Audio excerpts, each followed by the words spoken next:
So I want to say a few words about this principle and this method, in fact, of relating to the Guru. As many of you have heard me talking about this before, first and foremost, I think we should think of this Guru first and foremost as a principle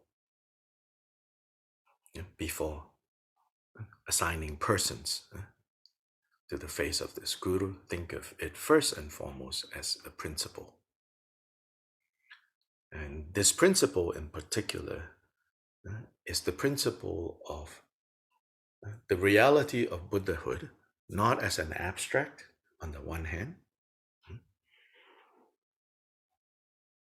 not as an abstract principle like out there far away. Also not as far away historically, like the Shakyamuni, far away historically. And this principle of Guru, especially in the Kagyu, it's the principle of the awakened state as something real and accessible to us right now. And so that's that principle. And that principle is the principle of the awakened state, the awakened mind, as well as, so you could say from the side of the Guru, he or she, or this principle, is that it is awake, it is free from confusion. Then this principle also emphasizes how this awakened state, this awakened mind, is actively guiding, instructing those who have the good fortune and the willingness to be guided and to be shown the way. And so these two aspects itself is free from confusion, and then for the benefit of others, it is capable, it is able to guide and lead those who are willing and have the right conditions to be led. So first and foremost, that's the principle. Then embedded within this method of working with the Guru as a reference point, we also need to understand the principle of all sentient beings are Buddhas. Right? All sentient beings are Buddhas, but currently, presently, sentient beings are called sentient beings because they have not yet actualized the Buddha state. Instead, right, they are, you could say, instead of embodying Buddhahood, right now we are embodying the kleshas, the afflictive emotions, using the language that we have encountered here.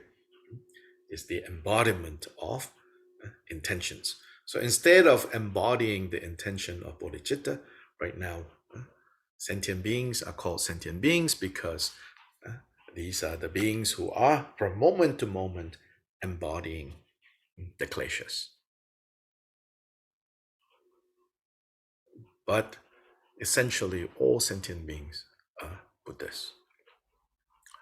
Then within the Vajrayana context, it said, Vajrayana, in the secret mantra teachings, it says, whereas in the common vehicle, in the vehicle of characteristics or perfections, again, using the vocabulary we have come across here, whereas in the context of the vehicle of perfections or characteristics, it is said that, it is taught there, that the reason for samsaric appearances is because of confusion or ignorance. And specifically confusion and ignorance with regards to seeing that which is actually suffering and unsatisfactory to be potentially at least happiness and satisfaction. Seeing that which is relating to that which is by nature uncertain and impermanent, and hoping that it is permanent. And seeing and relating to that which is not self as suitable to be the basis of thinking of self, I, me, mine. So ignorance and confusion with regards to these matters. So that is the perfection vehicle, characteristics vehicle way of talking about. When we say ignorance with regards to what? Then in the secret mantra path, it's also said to be ignorance or confusion, but ignorance and confusion with regards to what? With regards to seeing beings as ordinary when in fact they are all Buddhas. So these two ways of explaining ignorance, they are not like two different things. In fact, they are the same thing. But in the context of secret mantra, it is expressed as to see beings as ordinary, to see our environment as ordinary, and to see ourselves as ordinary. Ordinary here means mundane. Yeah. Because English words, I don't know Spanish if there's a difference, but mundane. Because elsewhere in Kagyu material, we also we also come across like what sometimes is called nature of mind, especially Lord Gampopa would call it Tamil Kishepa, which means the ordinary knowing, the ordinary translated as ordinary mind, Tamil Kishepa, which is actually just ordinary knowing. But there, ordinary means natural, not mundane. Here, we're talking about mundane. Seeing beings as mundane, seeing other beings as mundane, seeing this reality we're in to be mundane, and therefore seeing ourselves as mundane. That is how Secret Mantra talks about what the confusion is, what the ignorance is. So these are all the you could say assumptions. Maybe assumption is too academic, but these are the context. You need to have these understandings in place before you can. I feel before you can effectively, kind of and skillfully take the method of Guru Yoga. Otherwise, it can lead to a lot of confusion and mistakes. So then, right, especially the secret mantra way of explaining what is the problem, what kind of confusion, what kind of ignorance, ignorance with regards to perceiving self, perceiving other, perceiving the environment, the reality that we're in to be mundane, when in fact they are Buddha. So given that that is how, right, the problem is laid out, then to overcome that problem, we have to develop pure vision. Meaning the vision that can see the pristine nature of all. people, of all things, of all phenomena.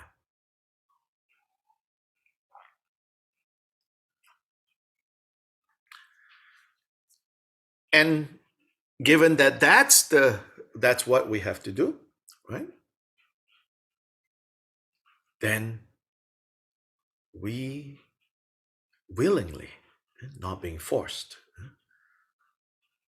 relate to someone. Start with someone. Just like in metta meditation, for example, in loving kindness meditation, in compassion meditation, right? Buddha taught, in order to more easily feel this loving kindness and compassion, you bring to mind someone whom you naturally feel to have been very kind to you, to have been very compassionate towards you, and therefore you feel the same about them. And you start like that. And then from that person, you develop stronger and stronger love and compassion towards. And then adjacent to that person is the next person that you feel that way. And then more and more and more until even, right? Strangers and enemies are included in your radiating love and compassion towards, right? Just in that same way, now in the context of training pure perception, you have to choose someone to relate to. So of course, the choice that would make a lot of sense is your source of Dharma.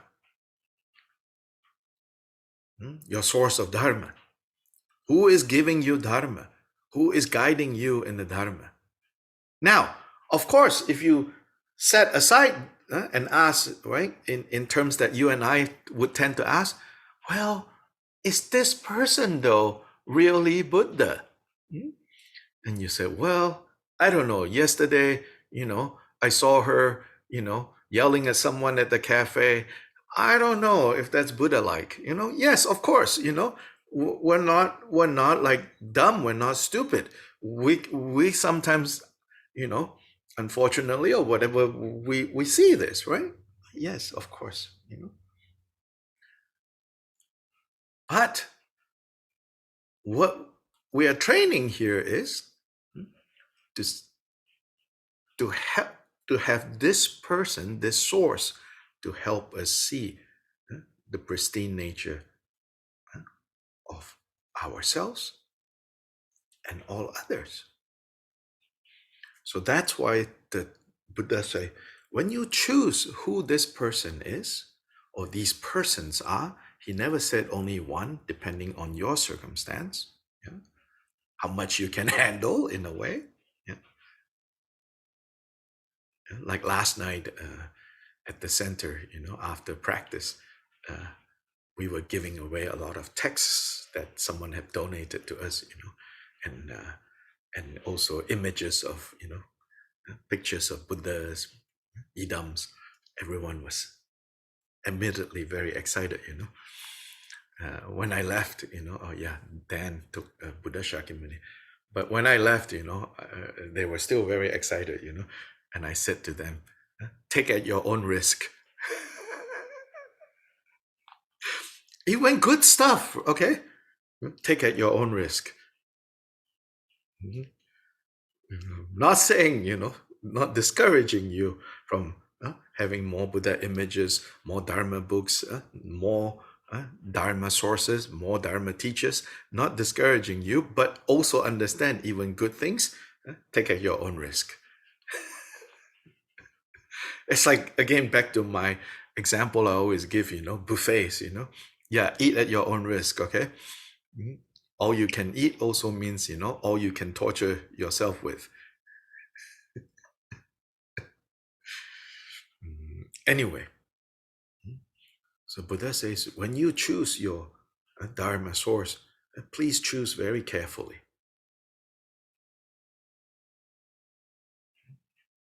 And this is, again, this is not He's not encouraging us to go find fault. Because if the goal is finding faults, there's no end to finding faults.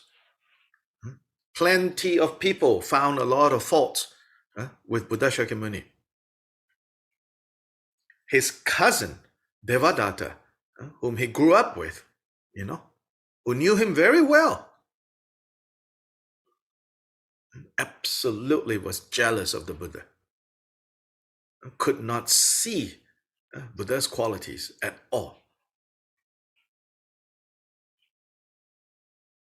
So when the Buddha says, we choose carefully, he's not encouraging us to go find fault with people. What he's saying is, because this source of Dharma that you're choosing is also who is your most immediate reference point, right? To what an awakened being could be like. So choose one that is not likely or so likely to constantly cause you to doubt, if Buddha mind is real or not, despite what the Buddha says, that we are all Buddhas.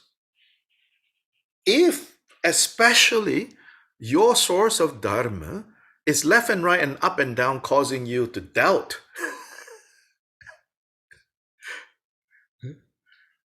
the reality of being awake, then it's not very helpful. Yeah. And also know that if you have chosen this person or these persons, it's because you have chosen. Yeah. And don't get in the situation of thinking, well, how come you didn't choose the same person? And don't go busying with, why did you choose that person? I considered that person, but oh no. See, that then is in the realm of finding faults. So we have to understand that this choice is based on, hopefully, right, it's based on this person having gone through that search and is satisfied now to say, reasonably, I can handle this source of Dharma and relate to this source of Dharma as an expression of this pristine Buddha state.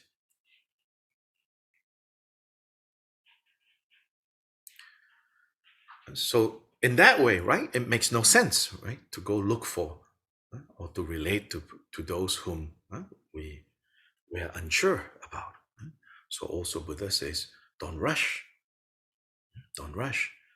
And sometimes it says 12 years you examine. So again, Buddha is not saying, find faults for 12 years and after you don't find any more faults, then you ask them to be your teacher. No, then there's no end if you are looking for faults. In a way, it's sort of like, you could say, you are looking and learning how to look, learning how to have wisdom, and also learning how to have compassion. Even your teachers need your compassion. It says Buddhas even have compassion for 10th Bhumi Bodhisattvas. So we are not only training to have a discerning eye, we are also training in compassion. And don't forget, even in the task of choosing relating to Dharma sources, to teachers, we need to have love and wisdom and compassion. Right? Now, so first is this. So this principle of Guru now has become the persons that we relate to as gurus. Then, of course, if you happen to because of karma, because of connection, relate to a guru that is sometimes a little bit more unruly than other times, you can compassionately, kind of also say to them, indicate to them, hint to them, please, I need you to not jump around so much anymore, because I chose you, to help me see Buddha qualities. So I need you to manifest more Buddha qualities, please. So sincerely done, no, nothing wrong. Again, not done in the spirit of finding faults. Because why is finding faults a problem? Because then it's the opposite of the problem you're trying to solve, right? Which is lack of pure perception. But having pure perception also doesn't mean indulging in the kleshas. Already the other day, right? I was looking for that passage, and Nathan found where Gilbert Rinpoche said, it also won't work, if your guru, unfortunately, right, is engaging in all kinds of wrong conduct, and you say, oh, those are pith instructions. He says that also will not work. Right? Now the principle of guru has become the person guru and the method guru. Don't forget, the person guru is also the method of. It's also a person and also a method. Now the work is, so what is this method supposed to do? This method is supposed to then help me to now the second type of guru. So the third type. Well, guru as principle underlies everything that we're talking about here. Then person as guru. And then, of course, historically, in Tibet, that need is even greater because of literacy and because of lack of access to Dharma. Now it has changed so much, Most of us are literate. Dharma texts are so available. Dharma teachers are so available, at least in terms of you can watch them from now until enlightenment is achieved and still cannot exhaust all the videos, all the YouTubes, all the recordings. No end, right? So, but in the past, for very practical reasons, you do need guru to not just be principle, but also to be a person. Now,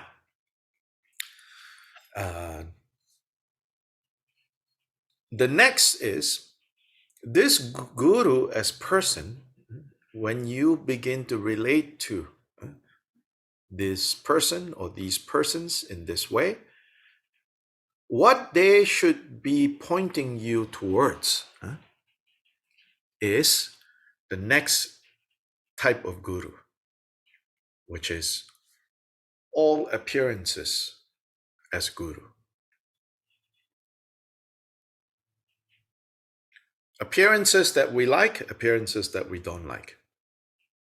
Meaning situations and conditions that we like, situations and conditions that we don't like, we need to be able to see them as guru. Guiding us, showing us the way.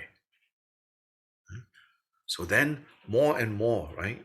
All our daily experiences, at work, at home, at Dharma center, on the road, in the neighborhood, all appearances, this is what it means, become guru.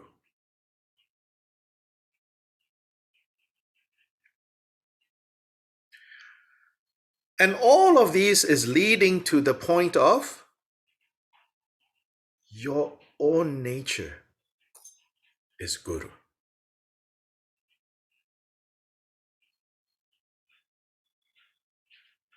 All of this is leading to the ability to see and to trust, and then to actualize finally your own mind as guru.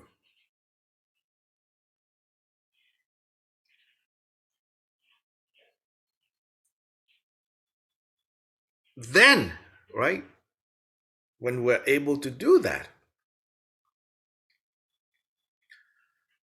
then all beings are Buddhas, including yourself. That truth is realized.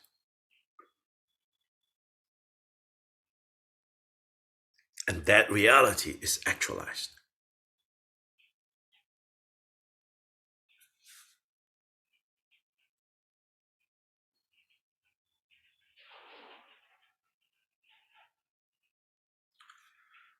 If at the point of the Guru principle manifested as persons, it's not so easy for you, again, don't be in a hurry. Because in this material, it also says, and I think here our modern access to Dharma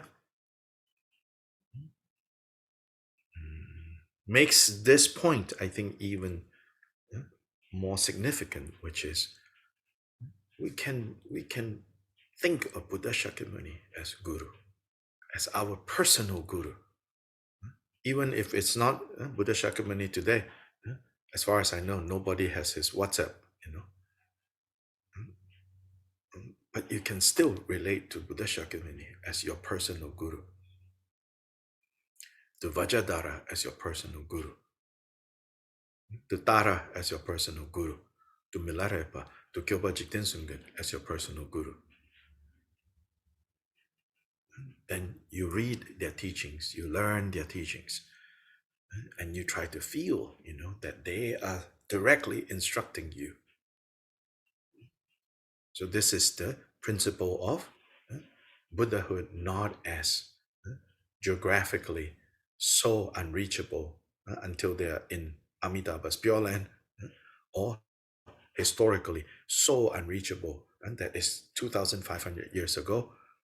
Now I have no access, but find ways to manifest, to help yourself see that this principle of an awakened state that is guiding and showing us is not something that we cannot access because of the limits of time and space.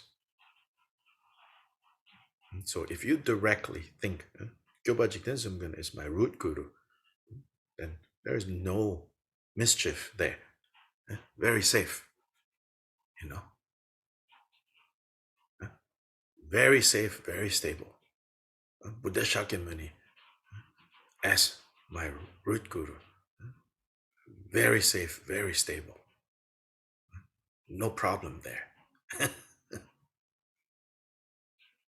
Then over time, naturally, if you continue to practice to learn, then persons as gurus will turn up in a healthy way, in a skillful way. Because Gyoba Jikten Sumgön says, your karma, your merit will bring forth the guru that you are capable of meeting. Correspondingly, he says, the greater your view, the greater your merit and wisdom, the greater your guru. So there is that interdependence. And whereas you cannot control, right, the other person, the guru, you can control your merit and wisdom. You can raise your merit and wisdom.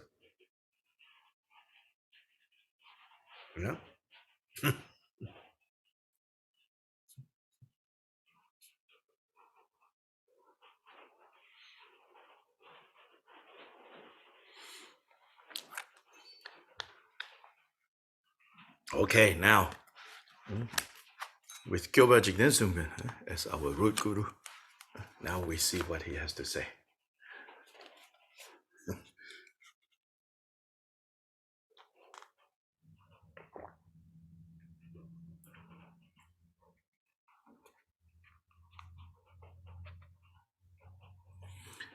Yesterday's last paragraph, I think that's a really important point about how we understand the relationship between this core practice of giving up, relinquishing the 10 non-virtues, and cultivating the 10 virtues, how that directly relates to our ability to steady the heart, to stabilize the mind.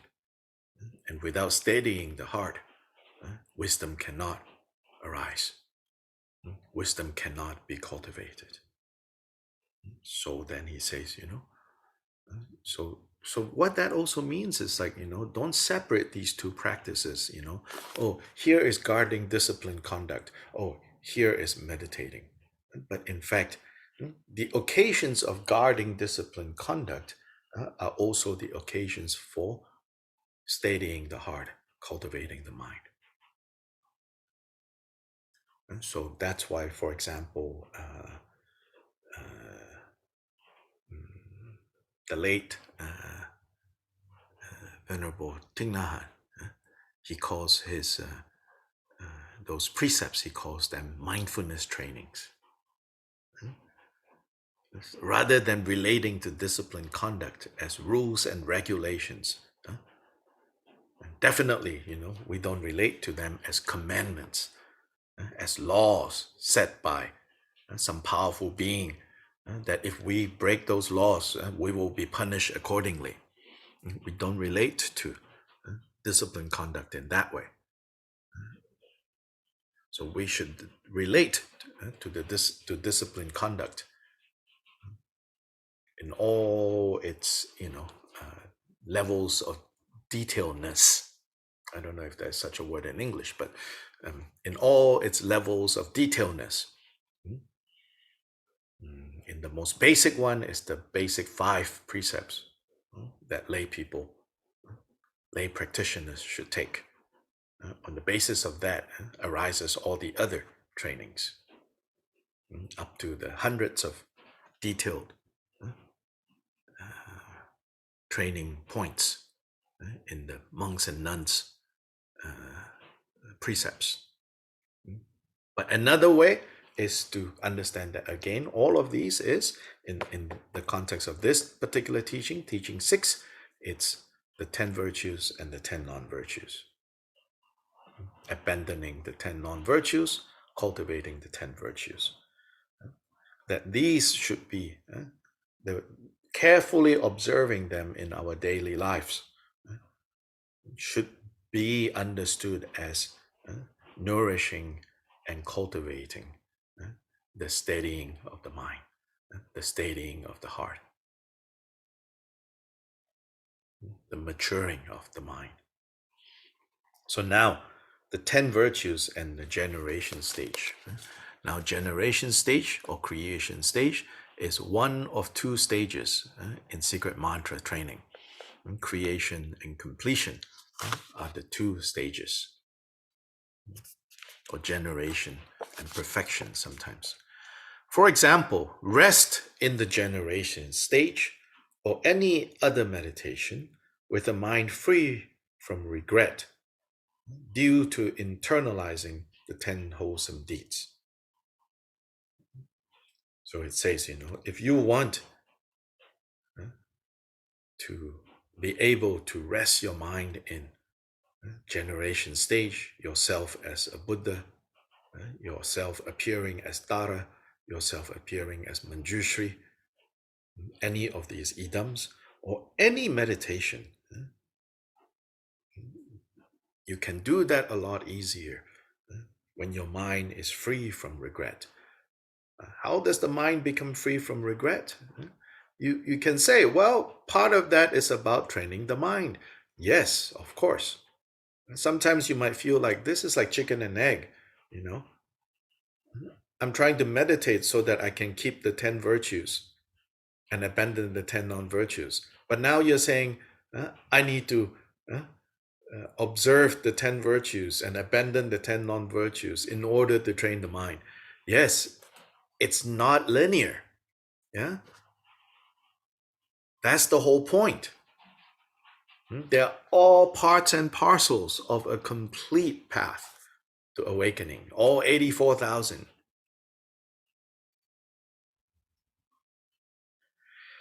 When many such sessions are done,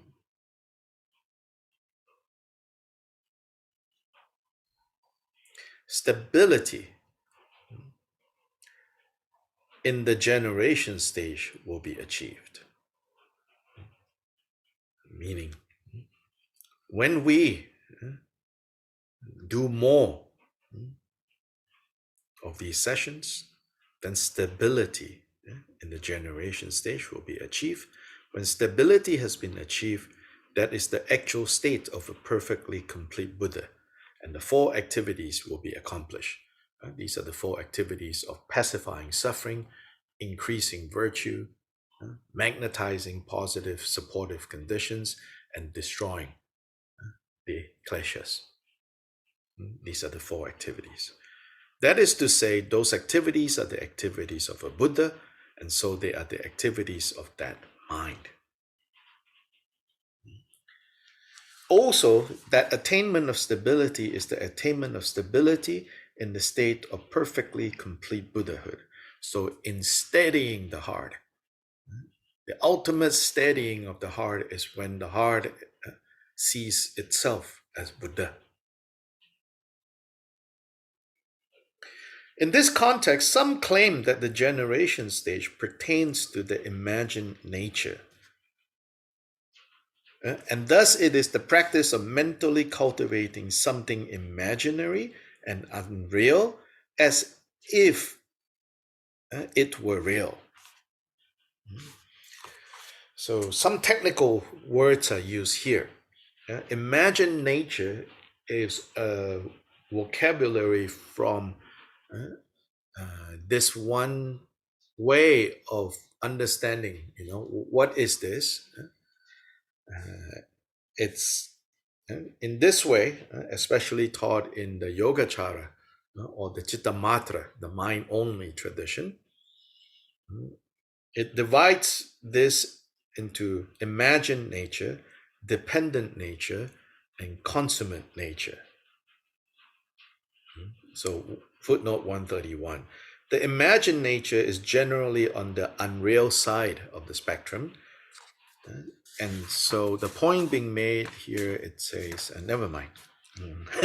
These 3 natures, dependent nature is, you could say, kind of things as they are in a neutral way. Imagined nature is on that basis, you give rise to imaginations of what that is. Consummate nature is the dependent nature, completely purified and freed from the imagined nature, and it has become consummate, has become pure, has become pristine. So that's one very helpful way to understand. What is it, that we are experiencing, that we are seeing? Right now, we are experiencing and seeing everything as in this imagined nature. The dependent nature is the neutral one. The consummate nature is the dependent nature, free and purified of the imagined. It becomes the consummate. So here, Kyoba Rinpoche said, there are some who says that the practices of the creation stage or the generation stage is actually using imagined nature. So right now, we are imagining based on klesha, samsaric, confused imaginations. So you imagine I'm this person, I'm that person, I'm this, I'm that, I'm tall, I'm short, I'm beautiful, I'm ugly, I'm rich, I'm poor, all those things. So then some says, now Buddha gave skillful imagination. Imagine your deity, you have 1 face, 4 arms, your surrounding is this and this and that. And they say, Actually, all those are also imagined. It's using one kind of imagination to get rid of the other imagination. Then both imaginations are done, free. Now you become Buddha. Kyoba Rinpoche says, some says this, but no, he says. He says, but how could that be? The body is primordially Buddha. That this is so is taught in the Guhya Samaja, for example. In short, the five aggregates are known to be the five Buddhas. Earth and water, meaning the elements, fire and wind, Alochana, Mamaki, Tara, and Bandaravasini. The four of the five female Buddhas. This shows that the body is primordially awake Buddha. When a true Lama gives an empowerment, an authentic Lama, he can temporarily cause the disciples to understand this, to understand that their body and mind are primordially Buddhas. So he said, in fact, visualizing yourself as Chenrezi, visualizing yourself as Buddha, it's not because you are not Buddha and you're pretending to be Buddha. And at some future point, by pretending and pretending and pretending and pretending, you will become Buddha. He says, no, he says, you're not pretending that you're Buddha. You are working on actualizing the fact of that you are Buddha in order to clear the imagined nature. So if we want to use the language of dependent nature, imagined nature, and consummate nature, here it will say, actually, there's no even real dependent nature. There's no neutral. It has always been the consummate nature.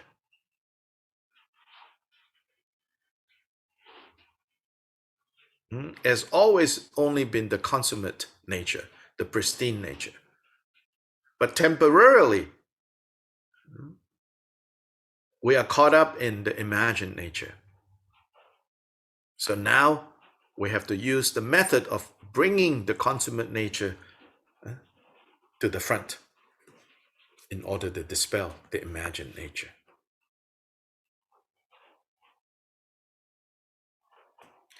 Then, after his introduction to the body as the mandala of the deity, so meaning empowerment, then the two stages of generation and completion must be practiced by the disciples, must be habituated. When stability in the generation stage is attained, then the four activities will also turn up. It is like in the case of glorious Galotsawa, Shokpa Dorje, and Shinrei Tu. To explain, glorious Galotsawa affected the master Sharawa with wrathful activity by merely telling the protector deities once. So 134. In another teaching to the assembly, it is said that Galotsawa once bestowed an empowerment on two disciples of the Kadampa master Sharawa. The latter, meaning Sharawa, scolded his disciples for going to Galotsawa. When Galotsawa heard of this, he got upset and merely told the protector deities to punish the one whose teaching was untrue. The punishment is said to have hit Sharawa. So even these great beings engage in this kind of exchanges. So for us, we should not think, oh, I'm also going to do this. I think for us, we should say, when you get to the level of people and people, it's always complicated. So just because there are friction between Dharma brothers and sisters or lamas, we should not make too much of a big deal over it. And just like, we're all trying our best. That's how I would read stories like this. We're all trying our best. In other contexts, Sharawa, great master, really. Gyupa and other Kagyupa lamas would praise. So it's not a judgmental statement. Oh, look at Sharawa. It is also, so again, when Kyopa Rinpoche just say this, his audience, his assembly has heard stories about this, so they immediately get it, what he's talking about.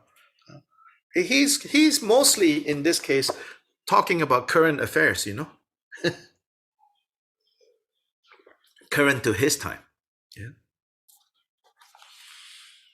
It also says in the Devijali Tantra, even the body of a Buddha can be easily devoured, not to mention other beings. Mhm. Thus, if attaining stability in the generation stage makes it possible to harm the body of even a Buddha, what is left to say about harming others? This is how it was in the case of Shinrei Tu. So now what about Shinrei Tu? The generation stage practice of Shinrei Tu was so stable that during the practice of his main deity, Vajrabhairava, which is the wrathful Manjushri, the protectors of the three families, Avalokiteshvara, Vajrapani, and Manjushri, always appeared directly to him. Once he told this to a lama that he respected very much, but who didn't have much discriminating insight. So somehow this guru, this other lama, didn't quite, not very trained in this area. That lamas told Shinrei Tu, the next time the protectors appeared during his practice, Shinrei Tu inhaled. Oh, the Lama told Shinrei Tu that what he had perceived must have been evil ghosts. Therefore, the next time the protectors appeared during, they're called the protectors, but they're not like the way we think of Dharmapalas. And this is talking about the three great bodhisattvas. So the next time these three great bodhisattvas appeared during his practice, because they're called Riksum Gompo, the protectors of the three families, but they are not like Dharmapalas. That's what we commonly call protectors, No. This is talking about the three great bodhisattvas. Therefore, the next time the bodhisattvas appeared during his practice, Shinrei Tu inhaled, swallowed the three of them, and held them in his belly. Finally, he released them through the lower orifices, passed them out, from whence they left in the form of three ghosts. The story also serves to illustrate that appearances are one's own mind. That's the bigger point. Perceiving them as deities, they appear as deities. Perceiving them as ghosts, they turn into ghosts.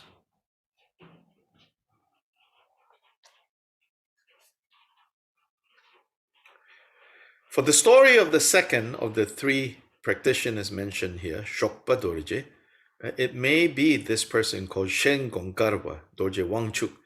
He too had attained stability in the generation stage of Vajrabhairava and accomplished the wrathful activity of driving away a local demon by displaying the terrifying appearance of the buffalo-headed Vajrabhairava. Now, coming back, likewise, as to accomplishing pacifying activity, it is then sufficiently merely to utter, may this and that adverse force, such as sicknesses, harm, or punishment, be pacified. Also, when increased lifespan and good fortune are desired, they will be accomplished by that stability in the generation stage. If controlling activity is desired and dominion over kings, ministers, and so forth is to be achieved, this too will be accomplished through that stability in the generation stage. Only by attaining that stability in the generation stage will there be such accomplishments. An example of this is the Venerable Gyalwa Chokyang with the grandson. So the story here is Gyalwa Chokyam was one of the 25 principal disciples of Guru Rinpoche and one of the 7 men uh, to test ordination. No, to receive ordination in Tibet. He is said to have mastered the practice of longevity and to have rescued the grandson of the emperor from a harmful spirit. Here, in part, what Gyalpa Rinpoche is saying is, when you really stabilize your creation stage practice, your confidence that you are deity, when you're able to do that, and doing that through the cultivating 10 virtues, avoiding 10 non-virtues as a basic condition. The more you are able to do that, the more you have confidence that you're deity. Elsewhere, I've talked about, the method of generation stage only works if you have material to work with. If the material is rotten, and in terms of rotten, if you have a pint, which I did, of strawberries, if one has a mold, it will spread very quickly, which is what happened in my fridge. Lazy, didn't check, just one, and it will spread very quickly. So the material we need to have before we can do something with the material through profound practices like creation stage is a conscience that is free from regret. Then to visualize ourselves as deity becomes very effective. Then very easy to steady ourselves in the pride or the dignity of yourself as deity. So what Gilbert is saying here is, at that point, right, these 4 activities come easily and naturally. You don't need to do a whole bunch of rituals. In the Tibetan Buddhist tradition, there is the ritual for pacifying, the ritual for increasing, the ritual for controlling, the ritual for destroying, in part, as Tibetan Buddhism developed, Tibetan society also required more and more ritual. So then lamas, for whatever reasons, some of them keep creating more and more and more and more and fancier and fancier and fancier and fancier rituals. Gyopa Rinpoche said, these great Mahasiddhas, they are able to activate destroying activity simply by just saying a word.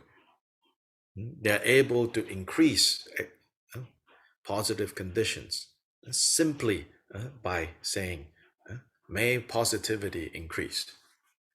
Why? Because the real power has arisen out of their generation stage, out of their creation stage practice.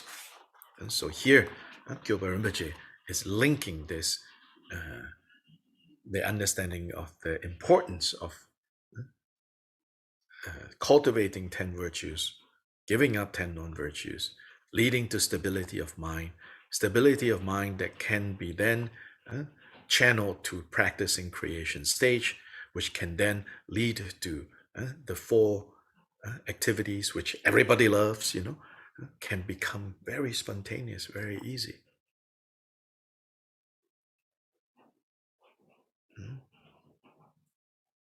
So as much as, like we on a relative level, we have all these practices, Jambala water offering, Sang offering, all that. Yes, but there are great practitioners, great masters, where they are able to affect all these positive conditions just by their mere presence, really. They don't need to do. But we cannot pretend, oh, but we also cannot use the methods as if it's black magic. Just I need to learn how to do it, and it will happen. Also, not like that. So leading to these four activities, meaning four effective ways to help others, will come naturally. Better to cultivate the four activities that way, in this way. So today we stop here.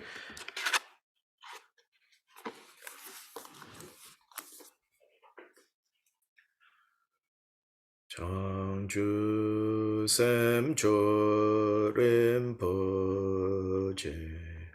Ma Ge Ba Nam Ge Gu Che Ge Ba Nyam Pa Me Pa Yang Go Ne Gong Du Bel Wen Shung.